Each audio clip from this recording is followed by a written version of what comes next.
What's up? This is Philly 77. Yo, I gotta shave, big time. This is the tutorial, part 4, face mask environment. So this is a big update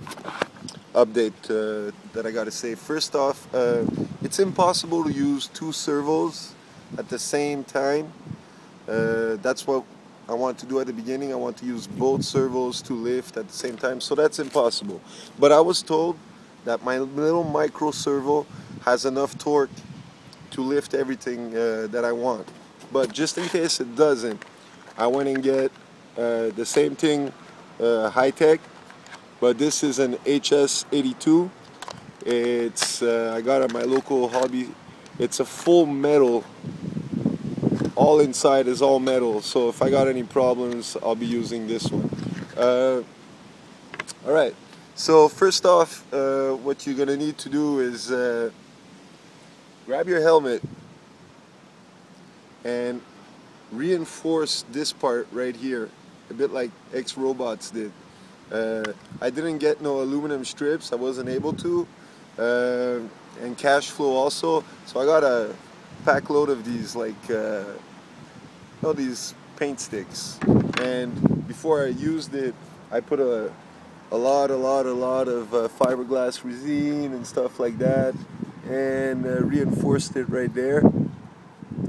Okay, so once you reinforce that, you measure out this part over here, and you're gonna leave some space. Well, okay, just measure out this space right here. And that's gonna be for a little box. Make sure it doesn't, like, your hat fits your head first of all, and that little top piece is not like flat on your head, that you got that little loose like that. So you're gonna need to make yourself a little box. It's quite simple. It's just to put this guy inside like that. Alright, so yeah, make yourself a little box. I painted mine black, hot glued these little pieces together and made myself that little box. So once you do that, you have that little box created. It's just slim. It's not a top and a bottom. It's not a top and a bottom box. It's just a side-to-side box. If you have enough space to do top and bottom, because I don't, my helmet was too small for me, but I continued it on anyways, and it's just tight. So I made an open box. If you want to do a closed box, no problem. Okay, once you do that open box, paint it up and just wait for it to dry up. Next, what you're going to do is those hinges that I told you guys, you're just going to cut off the ledge off. You're going to cut off a piece that was here and cut it off. I actually used my Dremel instead of that little saw there. This thing really is a piece of crap, alright? So I actually used my Dremel, and with a couple of blades, with this stuff that I had before, I was able to go through it and make a L cut, and also just round off a bit the top over here. Next, once you've done your L, make sure that your other hinge, you measure it out the same, and that you do the same distance for both of them. Okay, once that's done, in your servo kits, you're gonna have like little stuff like that. I took this one right here, the long one, like that, and I took a little bit, this little bit right here, and I drilled two holes beside that hole. Alright? Alright.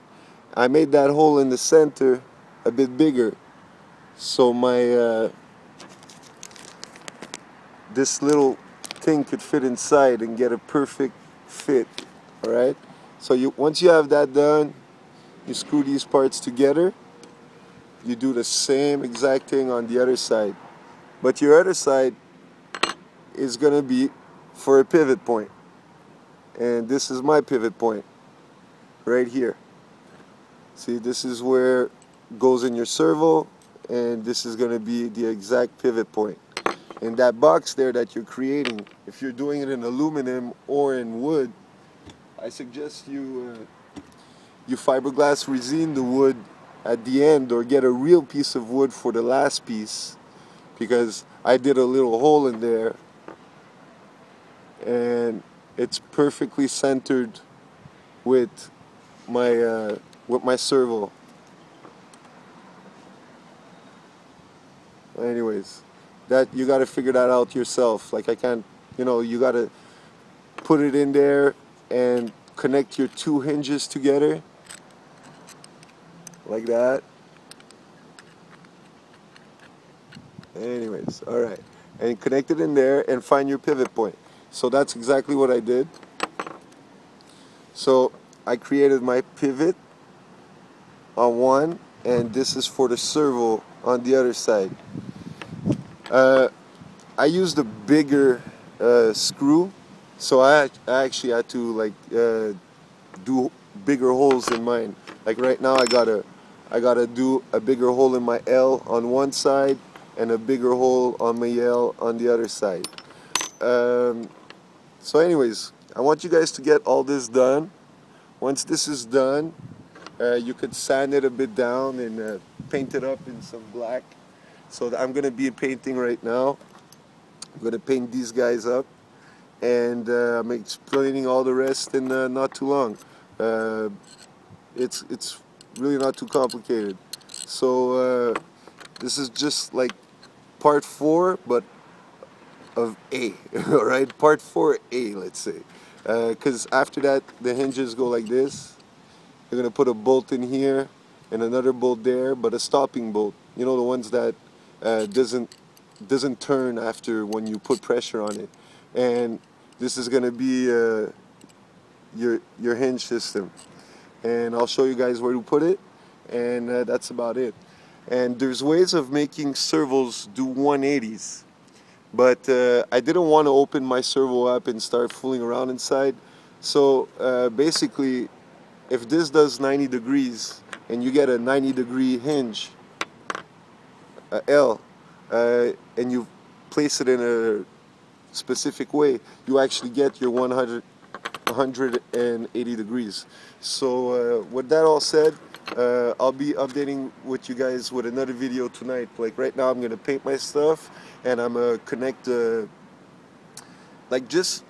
connect it to the mask with just looks like hot glue, just to test it out and see where exactly my spots I have to screw in, because I have to screw in the faceplate. So I'll get back with you guys in not too long. So that's it. See you guys later. Rate, comment, and subscribe. Subscribe, please. Peace out.